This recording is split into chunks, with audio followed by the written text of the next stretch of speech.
How's it going, guys and geeks? Welcome to Geekritique. My name is Dakota. Today we're going to dig deep into Thor: Love and Thunder to determine where exactly it fits best on the MCU timeline. If you've been following our channel for a bit, you'll know that we released a video not too long ago about the surprising timeline connections and ramifications between Love and Thunder and Moon Knight. When the two titles were being written and produced, their timelines were baked into one another's so that connections to Gore the God Butcher's murder streak could be felt in Moon Knight. Eventually, those connections were scrapped, but I believe both titles' timelines still line up perfectly.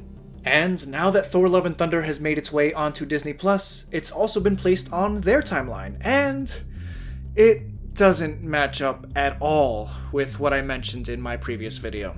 So guess what? We're gonna go on a little journey to dissect the film frame by frame and figure out if my timeline is correct or if Disney Plus is correct. Before we begin, I want to draw your attention to the MCU Timeline Version 7 Collection, a playlist of videos that we've released since our last big timeline. In these videos, we've corrected some of our mistakes from the timeline and updated the official timeline graphic multiple times as new titles have been released. While each of these videos stands on its own, I treat each like a chapter in a book, and I do intend for the videos to be watched in order, as new information unearthed from those previous videos will help with our placing Thor: Love and Thunder in this video and future videos down the line. I'll leave a link to the playlist in the description below so that after this you can check out any videos you may have missed, which will help flesh out the MCU timeline even more. Don't forget to like, subscribe, and hit that notification button so you don't miss any future updates. For the life of me, I cannot understand how Disney Plus reached the conclusion that Thor: Love and Thunder occurs latest on the timeline, even after Ms. Marvel. In our When Does Ms. Marvel Take Place video, we determined that the best possible placement for Ms. Marvel was during September and October of 2025. Some would argue it's in June 2025 because of the Eid celebration, but the show thematically doesn't fit there. So Disney Plus is now suggesting that Thor: Love and Thunder takes place in fall or summer of 2025, depending on whichever timeline indicators they use to place Ms. Marvel. For my timeline, I suggested Love and Thunder occurs in late May 2024, a whole year and change earlier, with Moon Knight starting up shortly thereafter in June. It's worth noting that despite the creators of Moon Knight suggesting the timelines of Moon Knight and Thor: Love and Thunder held connections, Disney Plus doesn't place the film anywhere near the show on their timeline. But let's give the Disney Plus timeline the benefit of the doubt and test out whether there's any merit to its placement. Perhaps the creators have had some say as to why it's so late on the list. When does director Taika Waititi claim it occurs? Speaking to CBR.com, he claimed, "I think probably the number of years since we've seen Endgame. It's probably 4 years. Is that right?" Well, he doesn't seem too certain, but 4 years after Endgame would certainly place it last on the Disney Plus timeline. Alas, 2027 is several years too late for Thor: Love and Thunder, so we can disregard Waititi's estimate entirely. Let's stick to assuming Disney Plus wants to place it directly after Ms. Marvel, so fall 2025. Is there any way to test whether this works? Well, yes. The film gives us an exact time frame with which we can use to calculate back the date on which Jane Foster broke up with Thor. This breakup would have to occur after Avengers: Age of Ultron in spring 2015 and prior to Thor: Ragnarok, fall 2017. Jane says, "What's it been, like 3-4 years?" 8 years, 7 months, and 6 days. We're going to call this the 876 rule. The date Thor gives us is exact. It was clearly a traumatic experience for him, one which he's still recovering from. And because it's an exact time frame, it holds a lot of weight. So hypothetically, let's say Disney Plus has decided to place Love and Thunder on October 15th, 2025. All we'd have to do is subtract the 876 rule, and that would bring their breakup to March 2017. That still falls in line with it being before Thor: Ragnarok, but it opens up a new issue. The breakup not only needs to be before Ragnarok, but Thor's time off-planet after the breakup needs to also be before Civil War in spring 2016. Tell me, Captain, do you know where Thor and Banner are right now? It's heavily implied here that Thor is missing and has been for some time during the events of Captain America: Civil War, and when we examine the flashback scenes of Jane Foster and Thor, it's clear he was spending a lot of time on Earth in the months and years leading into their breakup. The Avengers would surely know where to find Thor in 2016 if he were still dating Jane Foster. He's presumably still working with the Avengers during these flashbacks too, as he even gets a call from Nick Fury. So subtracting the 876 rule from October 2025 simply does not work. The breakup needs to occur before April 2016. In fact, if you place the events in Thor Love and Thunder anywhere in 2025, the 876 rule doesn't line up, as it'll always place the breakup after Civil War. Using this line of logic immediately throws out any potentiality that the Disney Plus timeline placement for Thor Love and Thunder is correct. And I'm not the only one who is having trouble wrapping their mind around the fact that this film takes place 2 years after Endgame. James Gunn, director of the Guardians of the Galaxy franchise, had this to say: "I don't imagine the Guardians were with Thor for 2 years, but it does feel like there's a couple years between Endgame and Volume 3. So let's break that logic down. In Endgame, Thor joins the Guardians. He stays with them until Love and Thunder. After Love and Thunder comes the forthcoming Guardians Holiday Special, which will lead into Guardians of the Galaxy Volume 3. James Gunn claims that there is only a couple years between Endgame and Guardians Volume 3, and a couple almost always refers to 2, in this case 2 years. Can all 3 projects, Thor 4, the Holiday Special, and Volume 3, take place 2 years after Endgame? It isn't likely, and there's actually proof that Thor doesn't spend 2 years with the Guardians of the Galaxy in Love and Thunder. Please note Groot's appearance in Love and Thunder.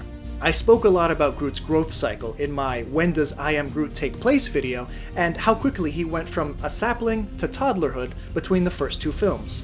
Those I Am Groot shorts, if canon, are required to take place mere days after Guardians 2, as he doesn't appear to age at all in them. Now, I'm not suggesting that Love and Thunder is required to take place mere days after Endgame just because Groot hasn't noticeably aged between films. A friend over at the MCU Wiki made a quick graph showing how Groot's relative age follows a curve, so the growth cycle will have slowed down quite a bit from the time period of Guardians 2, but not entirely.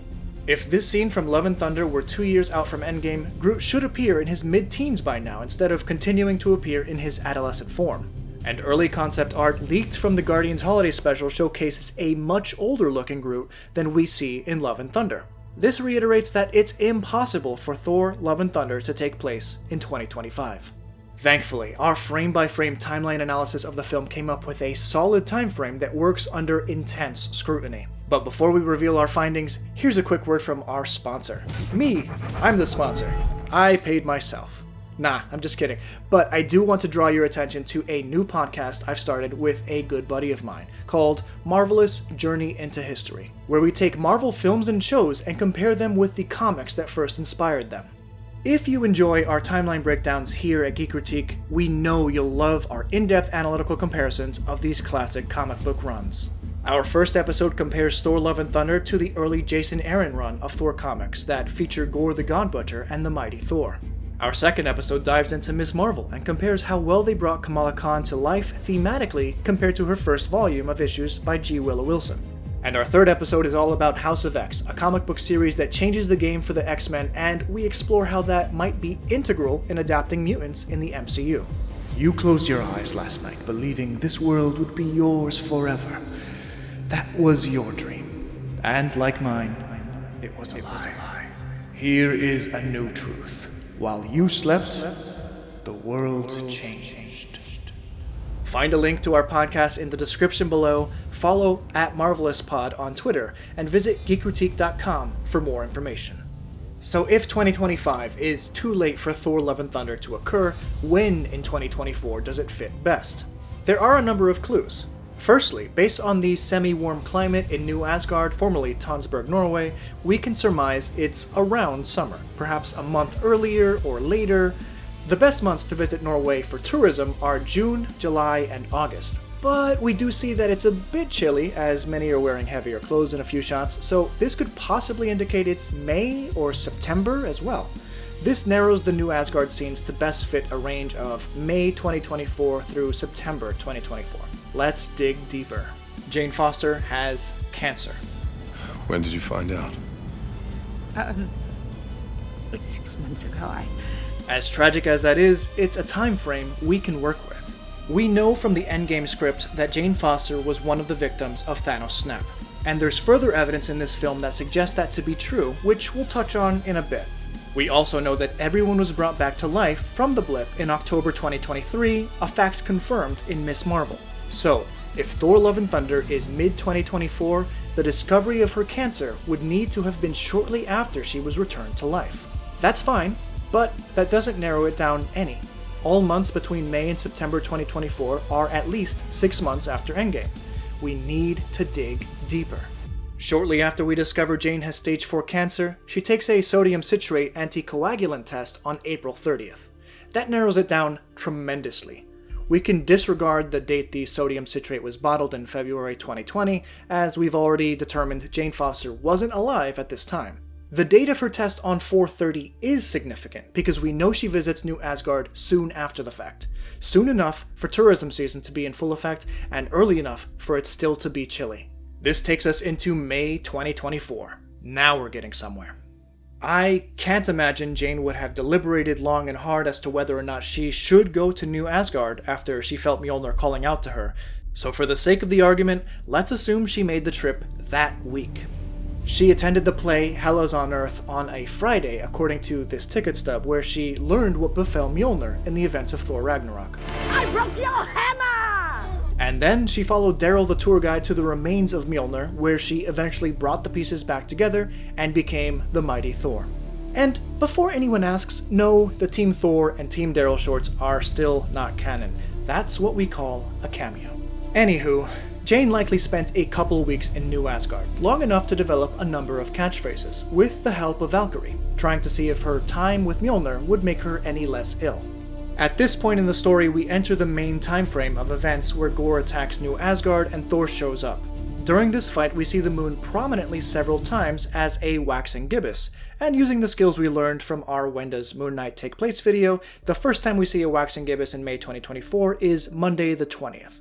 It's worth noting the moon briefly flips over to a waning gibbous before returning to a waxing gibbous for the remainder of the battle. Coincidentally, May 20th falls in step just before the start of Moon Knight in June 2024, and as we established, the two timelines were at one point intrinsically connected.